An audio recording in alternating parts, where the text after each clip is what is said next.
नमस्ते मित्रों, मैं राजदीप आगले आज के वीलॉग के एपिसोड में आपका स्वागत करता हूँ। आज का जो विषय है तो वो है एक बौद्ध राष्ट्र म्यांमार और बाबा साहेब अम्बेडकर जी। मित्रों, आज का जो विषय है तो इसमें म्यांमार का जो पूरा जो नाम है वो Republic of the union of Myanmar ऐसा आता है। भारत के पश्चिम उत्तर में स्थित है ये, पश्चिमी उत्तर दिशा में ये स्थित है। यहाँ इस देश की जो पॉपुलेशन है वो 5.5 करोड़ आती है, मतलब 5.5 करोड़ की पॉपुलेशन वाला ये देश है। इसकी जो बॉर्डर है, इसकी जो सीमाएं हैं वो भारत, बांग्लादेश, चाइना, लाओस और थाईलैंड से मिलती है। लाओस एक छोटा देश है, वो भी 100% बुद्धिस्ट देश है, और ये लाओस एक छोटा सा देश वहाँ पे बाजू में वहाँ पे आता है। पूर्व दिशा में इस देश के, मतलब म्यांमार के पूर्व दिशा में अंडमान समुद्र है और बंगाल की खाड़ी आती है। इसका जो कैपिटल सिटी है तो कैपिटल सिटी इसका न्यायपिडॉव ऐसा कैपिटल सिटी का नाम है। और इसकी जो सबसे बड़ी सिटी है वो है रंगून। ये म्यांमार की सबसे बड़ी सिटी है।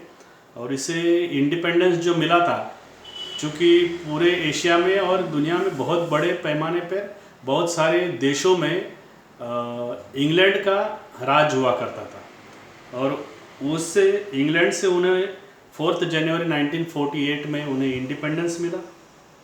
और उसके बाद में एक साधारणतः 10-20 साल तक वहाँ पे डेमोक्रेटिक रूल की वजह से म्यांमार बहुत प्रोग्रेसिव एक राज्य बन चुका था। इतना प्रोग्रेसिव राज्य था कि लगभग एशिया की सबसे जो रिचेस्ट कंट्री थी एक समय, ये बौद्ध राष्ट्र जो म्यांमार या तो बर्मा देश जिसे बोला जाता है, ये रिचेस्ट कंट्री इन एशिया, ऐसा यहाँ पे एक डाटा सामने आता है।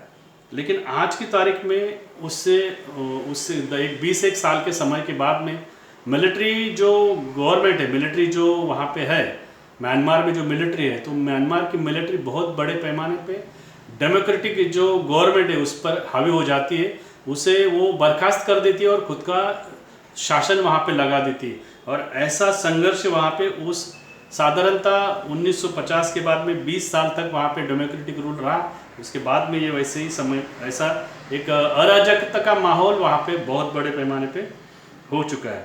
उसमें 1991 में एक महत्वपूर्ण घड़ामोड़ हुई वहाँ पे एक जो नोबेल पीस प्राइज विनर जो एक एक्टिविस्ट है, सोशल पॉलिटिकल एक्टिविस्ट है, बाद में ऑथर है, ये लेडीज़ है, वो शी इज़ अ लेडीज़, उसका नाम है ऑन्ग सैन सू की। उसकी political party national league for democracy करके, और वो वहाँ पे बहुत बड़ा संघर्ष वो मिलिट्री के खिलाफ वो कर रही है वहाँ पे, यहाँ पे डेमोक्रेसी लागू हो, ऐसा लोकतंत्र बहाल हो। इस कारण वहाँ पे वो संघर्ष किया जा रहा है।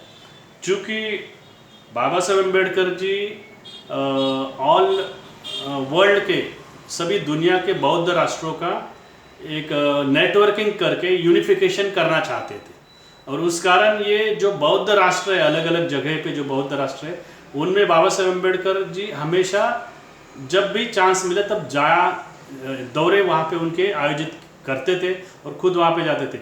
इसी प्रकार का उन्हें ये जो म्यांमार है, म्यांमार में उनके लगभग 5 तो डॉक्यूमेंट्स में मिलते हैं, और भी 2 एक साधारण ऐसे 7 वो दौरे उनके वहाँ पे हो चुके हैं। ऐसा एक जो रिसर्च किया है उसमें वो सब बात ध्यान में आ रही है।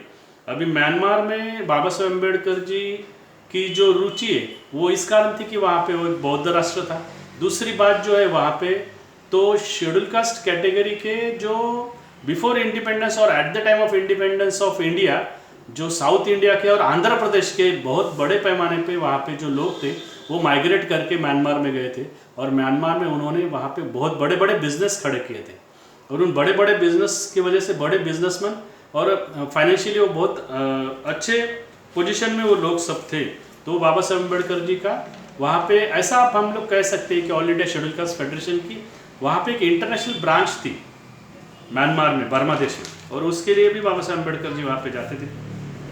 बाद में जब हम लोग आगे देखते हैं तो बाबा साहेब अम्बेडकर जी का एक्चुअल अगर रिकॉर्ड निकालेंगे हम लोग तो 4 दिसंबर 1954 को बाबा साहेब अम्बेडकर जी ने वहाँ पे जो थर्ड बुद्धिस्ट कॉन्फ्रेंस हुआ था, all India all world level का जो बुद्धिस्ट कॉन्फ्रेंस वहाँ पे हुआ था रंगून इस शहर में, वहाँ पे बाबा साहेब अम्बेडकर जी गए थे और उनकी जो टाइटल थी स्पीच की जो टाइटल थी उस समय की, वहाँ पे उनके 2 अलग अलग जगहों पे भाषण रखे गए थे।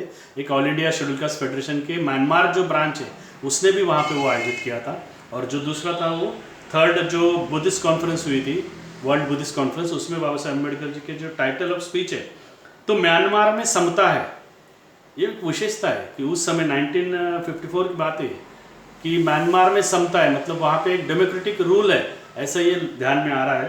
तो उसके बाद में हम लोग जब आगे जाते हैं तो फिर 11 जनवरी 1955 को एक रेफरेंस बाबा साहेब अम्बेडकर जी की स्पीचेस को देखते समय हमारे ध्यान में आता है कि उन्होंने प्रेस ट्रस्ट ऑफ इंडिया को एक इंटरव्यू दिया था।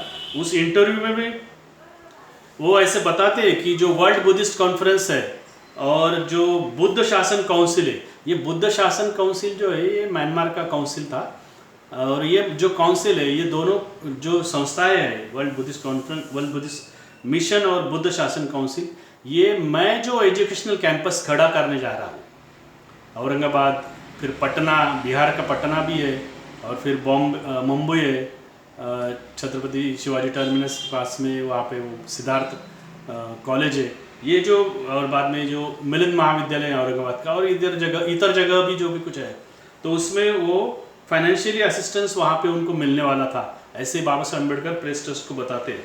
एक बहुत बड़ी बात है। उसके बाद का एक और एक रेफरेंस आगे आता है कि 3 अप्रैल 1955 को बाबा साहेब अम्बेडकर जी ने chief justice of supreme court of Myanmar का सत्कार वहाँ पे बुद्ध भवन जो आता है, जो सिद्धार्थ कॉलेज में छत्रपति शिवाजी टर्मिनस में जो आता है, वहाँ पे उन्होंने वो ऑर्गेनाइज किया था 3 अप्रैल 1955 को। तो वहाँ पे भी जो स्पीच बाबा साहेब अम्बेडकर जी की हुई उसका भी टाइटल जो है, तो डेमोक्रेसी के 2 शत्रु है, एक है हुकुमशाही और दूसरा है मनुष्य में भेद निर्माण करने वाली संस्कृति, ऐसा टाइटल बाबा साहेब अम्बेडकर जी का वहाँ पे है।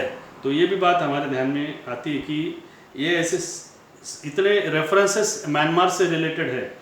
और आगे भी एक महत्वपूर्ण रेफरेंस है कि बाबा साहेब अम्बेडकर जी एक भाषण में ऐसे बताते हैं कि 2500वीं जो वैशाख पूर्णिमा थी, मतलब जिस दिन भगवान बुद्ध का महापरिनिर्वाण हुआ ऐसे, और दूसरी बात उसी दिन उन्हें ज्ञान प्राप्ति भी हुई है, जो मानवीय दुख के जो उपचार है वो उसके जो रेमेडीज है उनका भी उन्हें ज्ञान प्राप्त हुआ था, वो 2500वीं, तो उस वैशाख पूर्णिमा की 2500वीं वैशाख पूर्णिमा जो अभी आने वाली थी उस समय 1955-56 के बीच में, तो वहाँ पे वो बाबा साहेब अम्बेडकर जी को म्यांमार में उस बुद्ध पूर्णिमा के समय, वैशाख पूर्णिमा के समय बाबा साहब को वहाँ पे बुलाया गया था।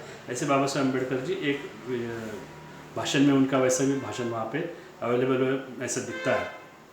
अभी ये जो बातें हम लोग ये रख रहे हैं, इसका एक कारण ऐसा है कि इंटरनेशनल जो बुद्धिस्ट कंट्री है और बाबा साहेब अम्बेडकर की जो उनके संबंध रहे उसका हम लोग उसके बारे में हम लोग एक रिसर्च आगे लाना चाहते हैं।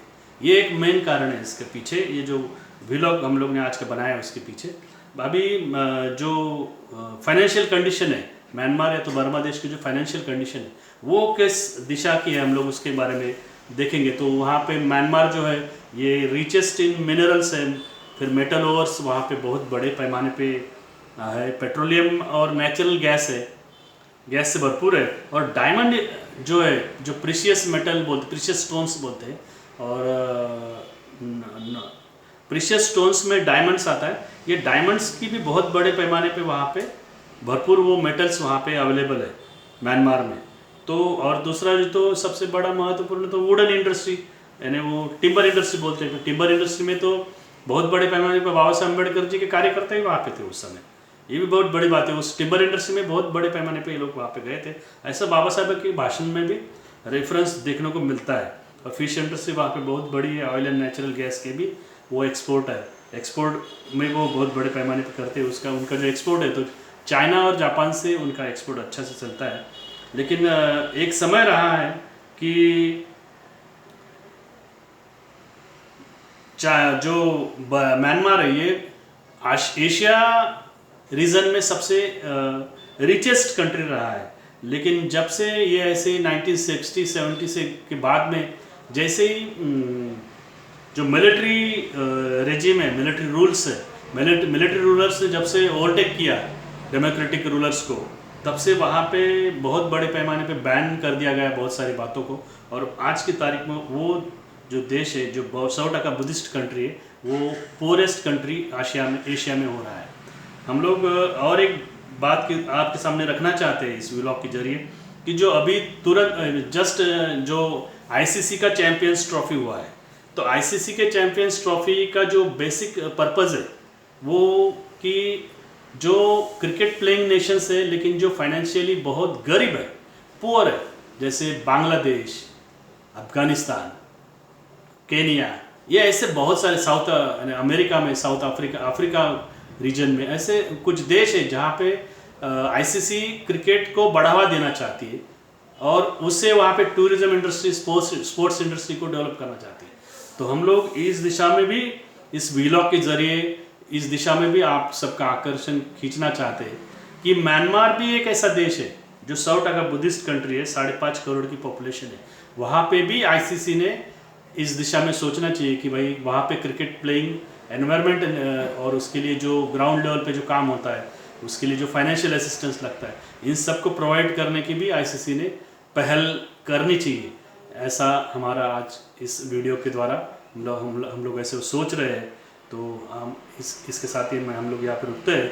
आपको हमारा ये आज का व्लॉग कैसा लगा ये हमें कमेंट करके और इस वीडियो को शेयर करके ज़्यादा से ज़्यादा लाइक करके हमें बताइए। दूसरी बात, इससे ज़्यादा से ज़्यादा सब्सक्रिप्शन इसमें होना चाहिए। एक ठराविक 6 महीने का कार्यकाल हमें बताया जा रहा है कि हमने 6 महीने में इसको ज़्यादा सब्सक्रिप्शन हुए तो जाके ये चैनल और ये जो इन्फॉर्मेशन है जो अभी तक कभी कहीं पे दी नहीं गई है, ये इन्फॉर्मेशन बहुत बड़े पैमाने पे हम लोग और आप लोग मिल के इसे बहुत बड़े पैमाने पे आगे बढ़ा सकते हैं। तो धन्यवाद, आभार।